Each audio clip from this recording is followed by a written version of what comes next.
We now come to this part in the process where we make the decision to forgive the person who has hurt us.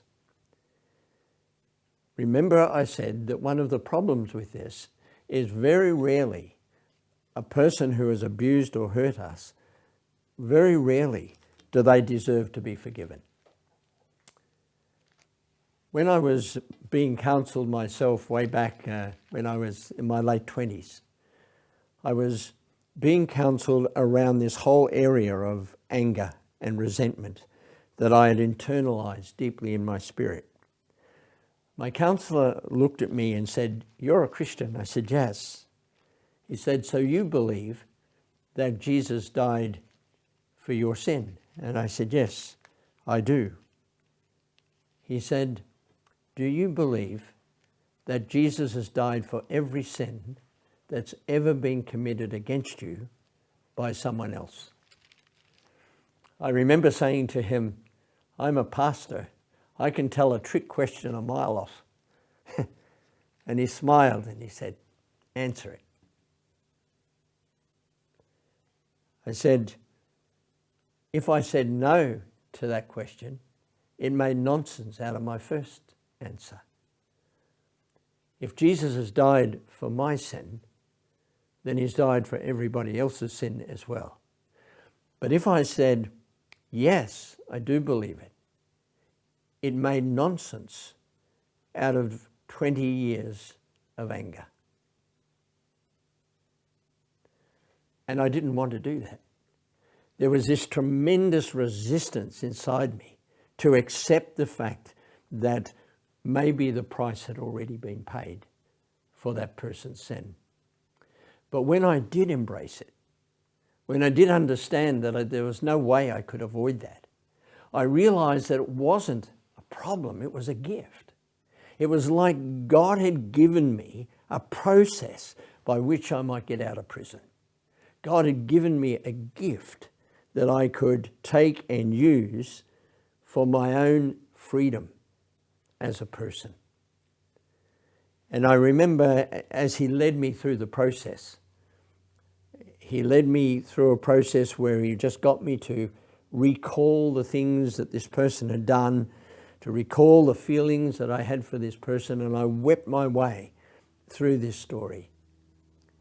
And then he said, remembering what I've said to you, that Jesus has already paid this price, would you be prepared on that basis to set this person free of the obligation to suffer at your hands for what they've done? It's never an easy decision, but it was the greatest, most life-changing decision I have ever made in my life. That moment of knowing that I no longer was trapped in a web of resentment and bitterness, that wonder of being free, that wonder of not having to be under the control of this person ever again, was so amazing. And to realize that the greatest liberty came to me, not to my abuser. Now, I don't know what happened to them. I only know that God has given us the process of forgiveness in order that we might be free of carrying this pain. I remember coming out of the room and meeting my wife and telling her for the first time about my abuse as a child. And she had seen the behaviours and experienced the anger that used to sometimes burst out of me.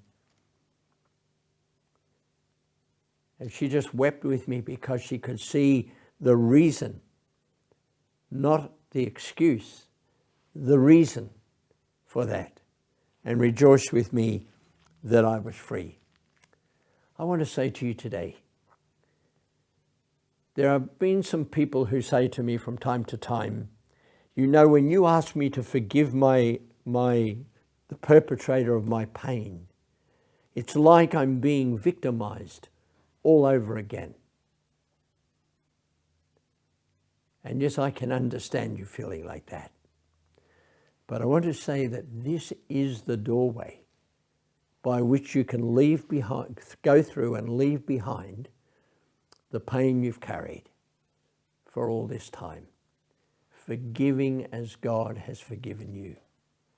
To embrace God's forgiveness yourself, to forgive yourself, but also to be able to forgive the person who has wounded you in the past.